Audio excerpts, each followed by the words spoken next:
আমি দর্শকদের মনে করিয়ে দেব যে কেন কসবা কাণ্ডের ঘটনা এই ঘটনার সঙ্গে কার্যত একই বলে অনেকে মনে করছেন। দুটো ছবি পাশাপাশি রাখবো। যে আপনাদের মনে থাকবে সেই সিসিটিভি ফুটেজ যে ঘটনা গত বছর ঘটেছিল, একেবারে পয়েন্ট ব্ল্যাঙ্ক রেঞ্জ থেকে গুলি করে খুন করার চেষ্টা করা হয় সুশান্ত ঘোষকে। সেখানে ট্রিগার লক হয়ে যাওয়ায় অল্পের জন্য প্রাণে বেঁচে গেছিলেন।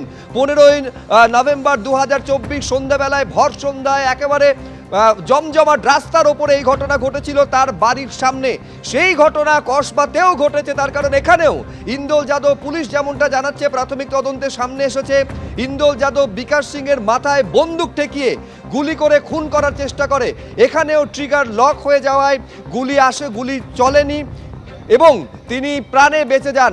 প্রথম গুলি ইন্দোল চালিয়েছিল, যা বিকাশ সিং এর পেটে লেগেছিল, তারপর থেকে হাসপাতালে ভর্তি করা হয়। দ্বিতীয় গুলি মাথায় ঠেকিয়ে করার চেষ্টা করেছিল। খুনের পরিকল্পনা ছিল, খুনের চেষ্টা ছিল ইন্দোল যাদবের, কিন্তু বন্দুক থেকে যেহেতু ট্রিগার লক হয়ে যাওয়ার জন্য গুলি বেরোয়নি, ফলে প্রাণে বেঁচে যান তিনি।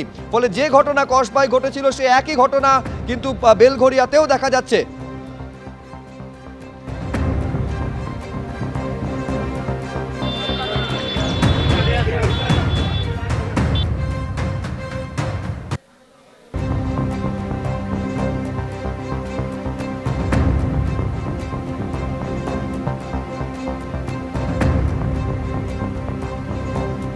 এই ঘটনা নিঃসন্দেহে কসবার ঘটনা মনে করিয়ে দিচ্ছে, যেখানে সুশান্ত ঘোষকে একেবারে পয়েন্ট ব্ল্যাঙ্ক রেঞ্জ থেকে গুলি করে খুন করার চেষ্টা করা হয়, কিন্তু সেখানেও ট্রিগার লক হয়ে গেছিল।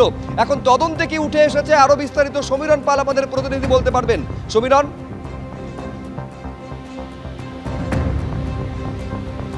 শুভ্রজিৎ, চাঞ্চল্যকর তথ্য পুলিশের জেরায় উঠে এসেছে। ঘটনার অর্থাৎ বেলগড়িয়ার উত্তর বাসুদেবপুর 4 নম্বর রেলগেটে যে শুট আউটের ঘটনা ঘটেছিল গত শনিবার সন্ধ্যায়, সেই শুট আউটের ঘটনায় চাঞ্চল্যকর তথ্য। প্রাথমিক জেরায় ইন্দোল যাদব পুলিশকে জানিয়েছিল যে বিকাশ সিং অর্থাৎ তৃণমূলের শ্রমিক সংগঠনের নেতা বিকাশ সিংয়ের বুকে পা দিয়েছে দাঁড়িয়েছিল এবং মাথায় আগ্নেয়াস্ত্র ধরেছিল, কিন্তু আগ্নেয়াস্ত্রের ট্রিগার লক হয়ে যাওয়ায় সেখান থেকে গুলি বেরোয়নি। তখনই বিকাশ সিং ঝটকা দেয়, সেই ঝটকায় এলোমেলো হয়ে যায় সবাই, স্থানীয় বাসিন্দারা ছুটে আসে। তখনই মোটর বাইক ফেলে রেখে ইন্দোল যাদব পালিয়ে যায়।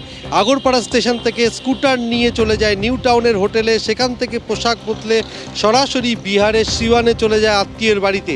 ইতিমধ্যেই বেলগড়িয়ার একটি বিশেষ তদন্তকারী দল ধাওয়া করে ভিন রাজ্যে রওনা দেয় এবং বিহার চলে গেছে এবং তাকে ধরে ফেলতে পারে সেই আশঙ্কা করে ইন্দোল যাদব ঠিকানা বদলাতে থাকে। অবশেষে গতকাল সকালে আসানসোলে আত্মীয়ের বাড়িতে যখন আশ্রয় নিয়েছিল, সেখান থেকে গ্রেপ্তার করে বেলগড়িয়া থানার পুলিশ ইন্দোল যাদবকে।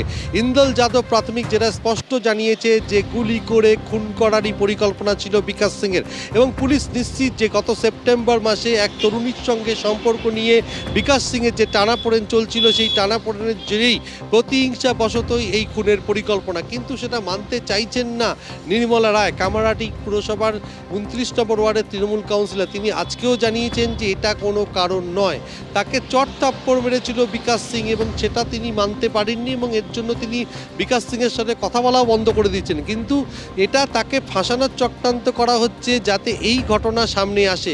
কিন্তু তিনি মনে করছেন যে এই ঘটনার পেছনে আরও অন্য কারণ আছে, আরও অন্য চক্রান্তকারী আছে, তাদেরকে গ্রেপ্তার করতে হবে, এমন দাবি তিনি জানিয়েছেন। অর্থাৎ ইন্দোল যাদব কারুর পরিকল্পনা মাফিক বিকাশ সিংকে খুন করে নির্মলা রায়কেই বার্তা দিতে চেয়েছিল। সেই অবস্থানই অনড় রয়েছেন কামারহাটি পুরসভার 29 নম্বর ওয়ার্ডের তৃণমূল কাউন্সিলর।